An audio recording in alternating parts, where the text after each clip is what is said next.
네, 반갑습니다. 새해가 되었고 또 이 자리에 계신 모든 분들이 나름대로 새해를 맞이해서 하나님 앞에 영적인 부흥을 위해서 한 걸음 한 걸음 내딛고 계신다고 생각을 합니다. 그 모든 삶의 걸음을 말씀이 이끌어 주시기를 간절히 기도하며 오늘 말씀을 나누고자 합니다. 오늘은 다시 에베소서로 돌아와서요 말씀을 계속 나누겠습니다.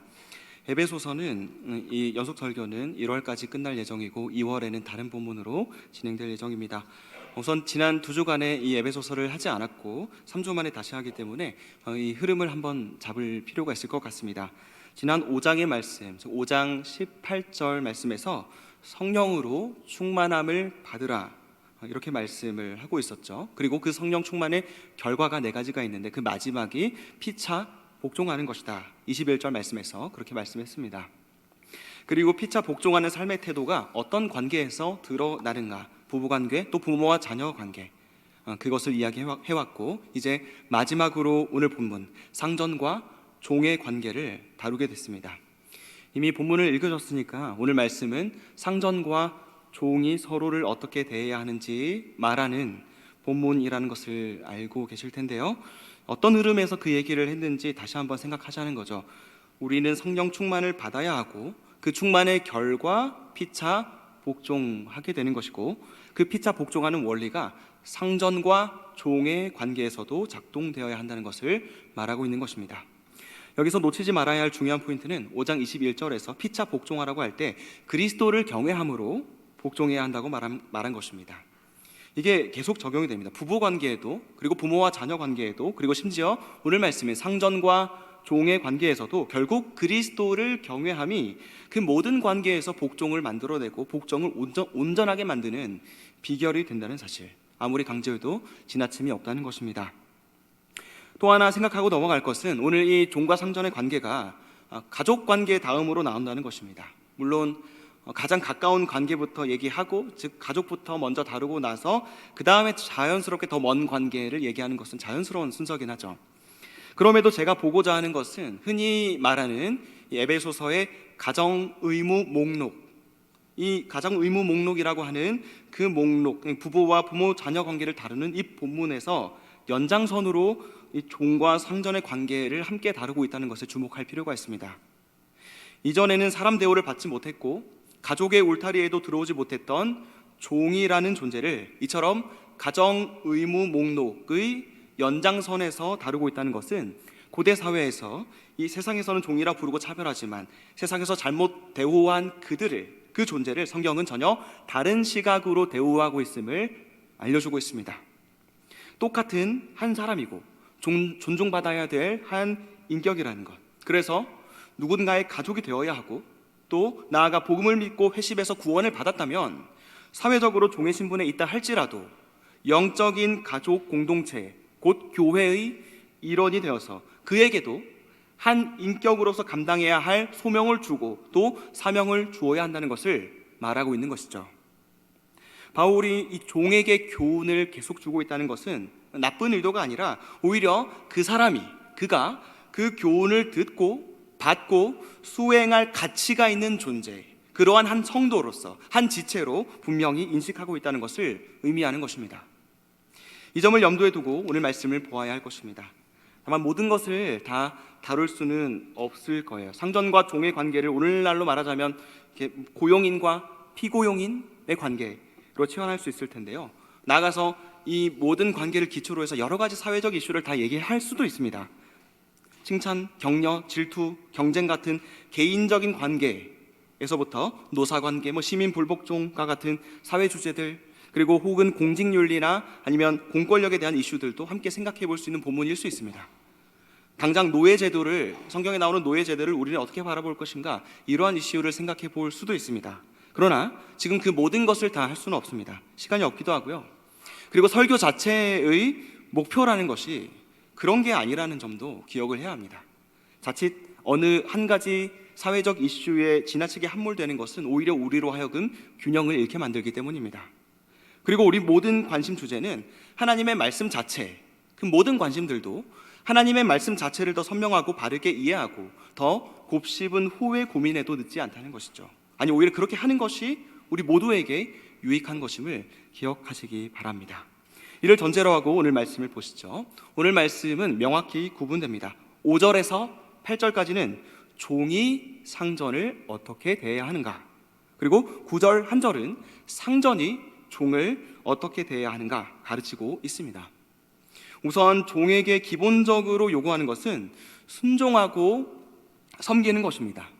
물론 종이기 때문에 순종하는 것도 맞긴 한데요, 앞서 살펴봤듯이 이 피차 복종한다는 것 자체가 그리스도인으로서 모든 관계를 형성하는 주 원리라는 것을 우리가 염두에 두고 이 순종 그리고 섬김을 봐야 되겠죠.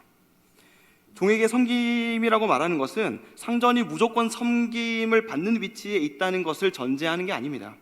사회의 신분이 어떠냐가 초점이 아니라 우리가 그리스도인이 되었다면 복종하는 원리로, 그러니까 종이 된 상전이든 간에 복종하는 원리로 인간관계를 맺어야 하는데, 혹 그 중에 세상에서 종의 위치 혹은 피고용인의 위치에 있는 사람이라 할지라도 동일하게 그러한 태도를 가지고 살아야 한다.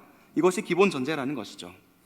그렇다면 순종하고 섬기되 어떻게 순종하고 섬길 것인가, 그것을 바울은 5절에서 7절까지의 말씀에서 반복해서 영어 전치사로 말하면 as에 해당하는 무엇처럼을 반복하면서 얘기합니다.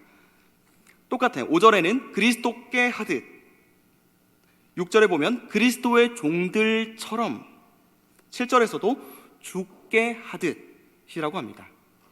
그러니까 우리는 예수님의 종이 되어서 주인이 되시는 예수님을 섬기듯이 상전을 그렇게 섬기고 그에게 그렇게 순종해야 한다라고 말하죠. 종이 상전을 대할 때 예수님을 대하듯 섬기며 순종해야 한다. 이것이 종의 기본적인 종에 대한 명령입니다. 그렇다면 상전은 다를까요?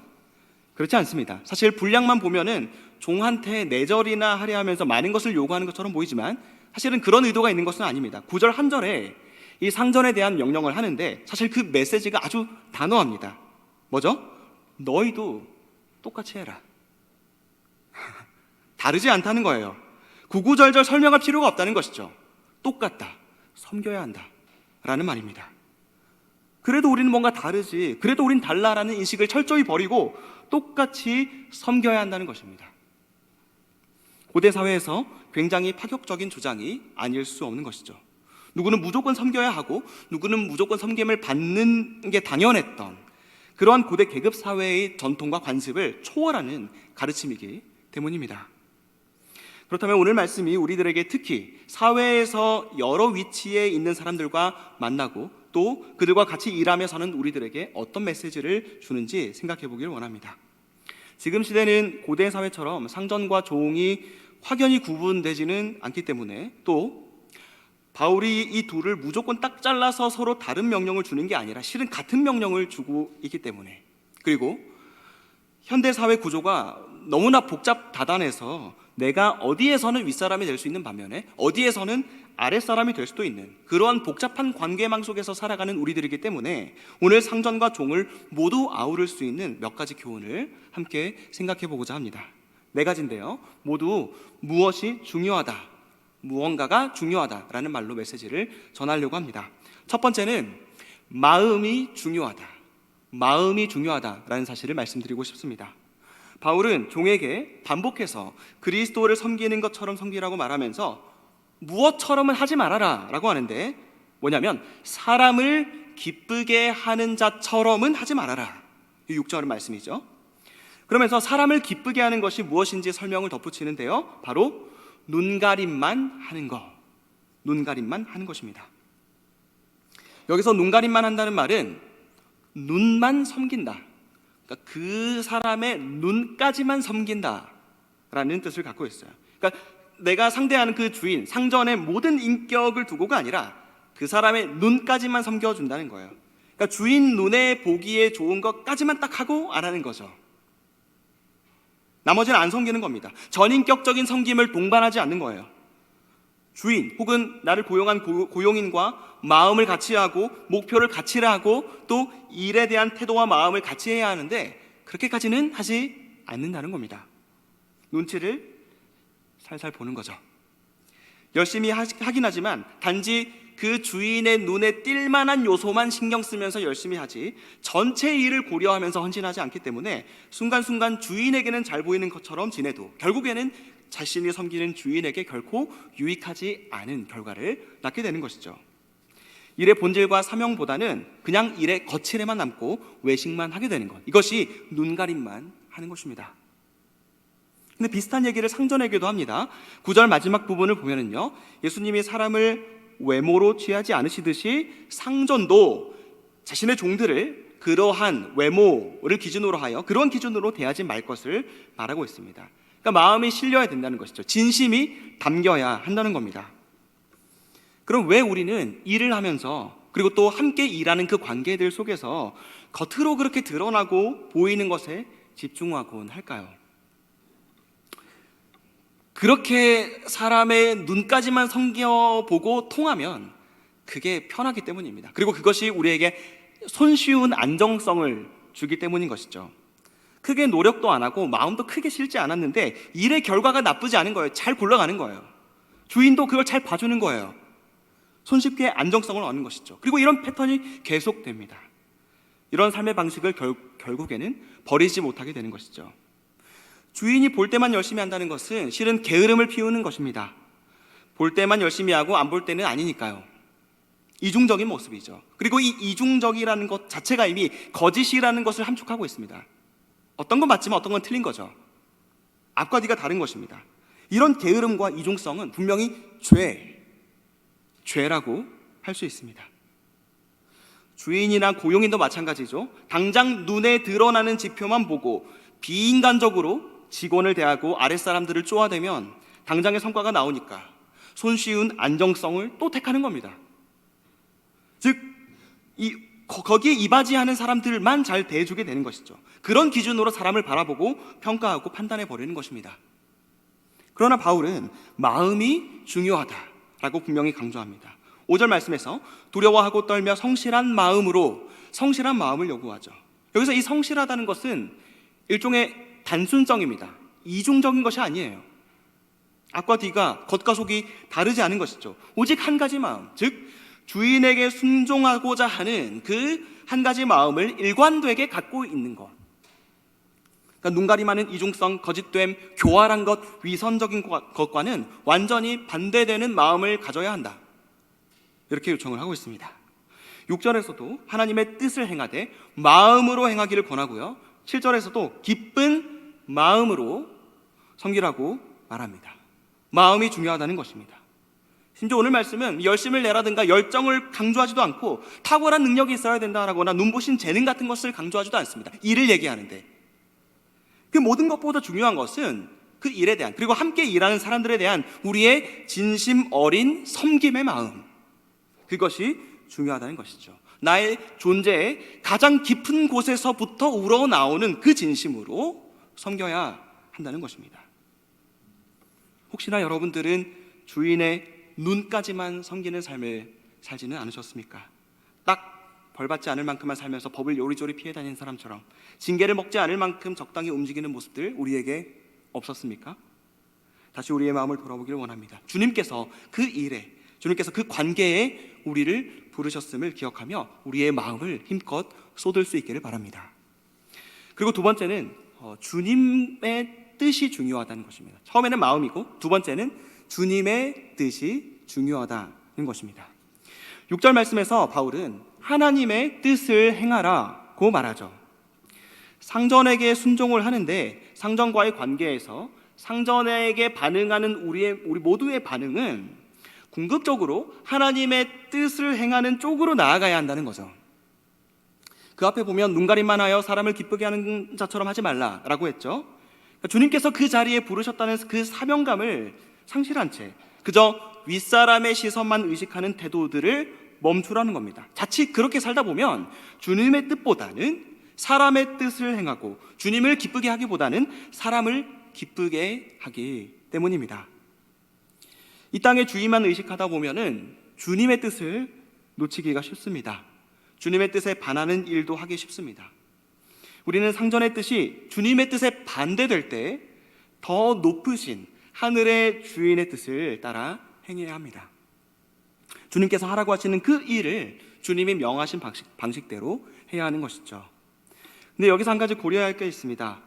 주님의 뜻을 행해야 된다고 하는데, 주님의 뜻을 행하려면 주님의 뜻을 분별해야 합니다. 주님의 뜻을 알아야 되고, 여기저기 흩어져 있는 많은 것들 중에 주님의 뜻이 무엇인지를 캐치를 하고 이해를 해야 한다는 것이죠. 분별해야 한다는 것입니다.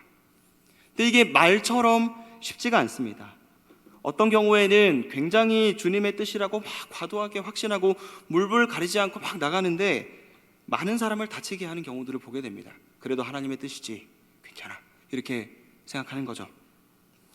주님의 뜻을 행하는 것, 이것이 중요하다는 것을 아는 사람일수록 주님의 뜻이 무엇인지 제대로 알려고 합니다. 그래야 실천할 수 있으니까요. 알려고 할수록 그걸 분별하는 작업이 쉽지 않다는 것을 알아요. 그래서 주님의 뜻을 중요하게 생각하고 주님의 뜻대로 행하고 싶어하는 사람일수록 보이는 특징은 교만함이 아니라 오히려 겸손함, 그리고 사려 깊음, 신중한 그런 태도라는 거죠. 살아가면서 딱 잘라가지고 이 길은 주님의 길이고 이 길은 죄악된 길이야, 그런 길이 어디 있습니까? 쉽지 않죠. 흑백 논리를 들이댈 수 있는 경우들이 그렇게 많지 않습니다. 우리는 물론 이 말씀을 기준으로 삼지만 이 말씀이 우리 모든 상황에 대한 구체적인 답을 100이면 100 딱딱딱 맞춰주는 그런 해답지처럼 주어진 책이 분명히 아니니까요. 수개월에 걸쳐서 일을 합니다. 기나긴 프로젝트를 합니다. 그 가운데 선과 악이 공존해요. 그 프로젝트 해야 됩니까? 말아야 됩니까? 하늘의 뜻과 이 땅의 욕망이 뒤섞여 있습니다. 주님의 뜻인 줄 믿고 선한 의도로 분명히 일을 했는데 내가 선한 의도로 해놓은 그것 가지고 상전이 악한 결과를 생산해내는 것, 악한 의도로 해버리는 것. 그러니까 다소 괴이하고 의아한 경우들이 많이 발생한다는 것이죠. 그만큼 주님의 뜻을 오롯이 행한다는 것은 그렇게 간단한 문제가 아니라는 것입니다. 그러니 주님의 뜻을 중요하게 여길수록 우리는 1차적으로 신중해야 합니다. 주님의 뜻을 내세우거나 혹은 정의를 내세우는 것은 좋지만 그 전에 잘 생각해야 할 게 있습니다. 솔직히 평소에는 주님의 뜻에 막 그렇게 관심이 없고 정의를 실현하는데 커다란 관심이 없었으면서 갑자기 막 불의에 대해서 순간적인 의협심, 사실 감정이죠. 그런 것에 사로잡혀서 과도한 분노를 표출하는 모습들, 그걸 마치 정의라는 이름으로 덧씌운 것은 아닌가, 그러한 생각들을 우리는 해볼 필요가 있습니다. 그것은 순종과 섬김을 요구하는, 순종과 섬김을 요구하는 오늘 말씀과는 분명히 결이 다른 태도라는 것이죠. 중요한 것은 주님의 뜻이 맞고 정의가 맞는데 그걸 정말 중요하게 여기는 사람은 일상에서 일관성 있게 주님의 뜻에 늘 반응을 하려고 노력을 합니다. 정의를 추구하는 일관된 삶의 방식을 가지고 있는 사람이라는 것이죠. 감정적인 의협심이나 순간적인 공명심에 따라서 이리 튀고 막 저리 튀고 그렇게 하는 사람이 아니라는 것입니다. 삶의 수많은 방면에 요구되는 주님의 뜻을 균형 있게 생각하지 않고 자기가 중요하게 생각하는 막 이슈, 그런 사회적 이슈에만 함몰되어 있으면서 마치 그것이 주님의 뜻이고 절대 선인 것처럼 생각하는 경우가 얼마나 많습니까? 이 땅이 아니라 하늘의 주인을 따른다는 것, 그리고 그분의 뜻에 따른다는 것은 자신을 복종의 삶으로 바꾼 그 복음이 무엇인지로부터 출발하는 것입니다. 그리고 그 복음이 나의 삶과 내 주변의 관계를 어떻게 바꾸는지에 먼저 초점을 맞추어서 살아가면서 주어진 우리의 일상을 복음으로 빚어진 우리의 인격을 담아서 살아내는 것입니다. 그러한 삶이야말로 불의에 대해서, 부조리에 대해서 기나긴 삶을 거쳐서 대항하고 변화시키는 조용한 한거이자 고요하지만 강력한 저항이 될 수 있다고 저는 믿습니다. 그래서 이 땅의 부름이 아니라 더 높은 소명을 받은 사람으로 산다는 증거는 바로 이러한 삶의 방식에서 나타난다는 것, 꼭 기억하시기 바랍니다. 주님의 뜻을 행하되 옳게 분별하기 위해서 늘 말씀을 가까이 하고 또 그 뜻을 바르게 깨닫도록 겸손한 마음으로, 겸손한 자세로 기도하고 적용하되 신중하게 실천하되 복음이 빚어낸 인격을 담아서 행할 수 있는 우리가 되었으면 좋겠습니다. 세 번째는 주님의 상이 중요하다는 것입니다. 주님께서 우리에게 주시는 상이 중요하다는 것이죠. 바울은 8절에서 무슨 선을 행하든지 주님께로부터 그대로 받을 것이다, 이렇게 강조를 합니다. 결국에는 우리의 목표가 이 땅의 보상이 아니라 주님께서 우리에게 주실 상이 되어야 한다는 것입니다. 9절에서 상전이 하늘에 계신다, 상전은 하늘에 계시는 분이다라고 언급한 것도 바로 상전 역시도 장래에 주어질 은혜를 바라보아야 할 한 사람이라는 것을 말하고 있는 것이죠. 예수님께서 분명히 가르치신 바가 있습니다. 사람의 기쁨을 위하고 사람의 칭찬을 구한다면 이미 받을 것을 다 받은 것이다. 그러나 사람의 칭찬의 여부, 사람의 인정의 여부와 상관없이 주님의 일을 할 때 우리는 하늘의 상을 기대할 수 있다라는 겁니다. 세상은 이 땅의 상이, 이 땅에서 주는 상이 더 매력적인 것처럼 보이게 합니다. 하늘의 주인보다 땅의 주인이 나한테 더 좋은 것을 줄 수 있다고 기대하게 만듭니다. 그게 세상입니다. 천국의 혼인잔치보다 이 땅의 주인이 주는 부스러기가 더 좋아 보이는 것은 굉장한 유혹이고 무서운 거짓입니다. 우린 기억해야 됩니다. 이 땅에서 잠시 얻는 수입, 그게 당장 필요하니까 시급하게 구하면 살지만 하나님께서 우리에게 영원토록 주실 것에 비교한다면 그저 휴지 조각에 불과한 것임을 알아야 합니다. 조그만 통장에 더 높은 숫자가 찍혀도 별 수 없습니다. 한 달 안에 다 쓰시죠. 별 수 없잖아요. 다 사라지는 것입니다. 그것이 아니라 우리의 시선을 영원한 곳에 고정시켜야 한다는 것입니다. 특히 주님께서 장래에 반드시 상을 주신다라고 하는 이 개념은 현재를 다르게 살게 만듭니다. 현재를. 이것이 신자만 이 가지고 있는 독특한 삶의 특징이라고 저는 믿습니다. 당장에 일한 대로 받는 수입 쏠쏠하죠. 그러나 정말로 그것이 우리에게 정당하고 공평한 대가로 지불받는 것인가? 그렇지 못한 경우도 사실 많습니다. 사실 이 땅에서 받는 대가야말로 부당한 것이 참 많음에도 불구하고 그게 당장 나를 먹고 살게 만드니까 어쩔 수 없이 우리의 삶을 거기에 매몰시키는 것이죠. 그러나 하늘의 주인이신 주님은 분명하게 우리에게 정의롭게 대하시고 우리에게 가장 좋은 것을 주시고 가장 정당한 상, 아니 실은 그 이상의 엄청난 상을 우리에게 허락하실 분입니다. 그 약속이 당장에 나에게 밥을 주지 않습니다. 하늘의 상급이 있다는 것이 우리에게 당장 떡을 주지 않습니다. 그럼에도 더 많은, 더 풍성한, 더 어마어마한 그 상이 어김없이 우리에게 약속되어 있다는 사실, 이것이야말로 현재 우리의 노력이 헛되지 않다는 것을 강력하게 지지해 주는 것이죠. 뿌린 대로 그대로 거두십니까? 못 거두시죠. 세상은 그렇게 우리 호락호락하지 않습니다. 정당하게 공평하게 우리에게 베풀지 않습니다. 거기서 얻을 수 있는 교훈이 무엇입니까? 우리의 노력이 어떨 때는 헛될 수도 있구나. 땅의 것만 바라본다면 오히려 그것을 깨달아야 하는 것이죠. 그러나 하늘의 상, 비록 지금 내가 받지 않았고 지금 나에게 주어지지 않았지만 그럼에도 불구하고 너무나도 확실하고 취소되지 않을 바로 그 상이 우리에게 주어질 것이라는 것, 그 약속, 그 사실이야말로 우리의 노력을 헛되게 하지 않는다라는 것입니다. 그래서 현재의 일상에서 선을 행하는 것이 결코 낭비가 아니다라는 것을 믿고 그 믿음으로 살아가는 것이 신자의 삶이라는 것이죠. 그리고 이 땅에서 비록 우리의 자리, 내가 갖고 있는 신분, 위치가 보잘것없어 보일 수 있습니다. 그렇더라도 주님께서 주시는 상에 그것이 장애물이 되거나 장벽이 되거나 걸림돌이 되지 않는다는 것을 알 수 있습니다. 고대 사회에서 상전이든 종이든 그 신분에 상관없이 분명히 말씀해요. 하늘의 상을 기대할 수 있다. 주인만 기대할 수 있는 것이 아니라 종이라는 신분이라 할지라도 동일하게 하늘의 상을 기대할 수 있다라고 이야기합니다. 오늘날도 마찬가지죠. 우리는 너무나도 작은 존재입니다. 영향력도 없어요. 미미한 존재일 수 있습니다. 우리들의 상사는 우리한테 무관심하죠. 오너는 여러분이 회사에 존재하는지조차 모르실 수도 있습니다. 그러나 그들이 알건 모르건 그보다 높으신 하늘의 주인께서 우리 존재를 알고 계신다는 사실, 그리고 많은 관심을 갖고 계신다는 사실, 이렇게 작은 우리에게도 엄청난 하늘의 복을 이미 예비하고 계신다는 사실, 그래서 우리의 자금이 결코 그 상에 걸림돌이 되지 않는다는 사실을 알 때 우리는 이 현재에 충실할 수 있는 것입니다.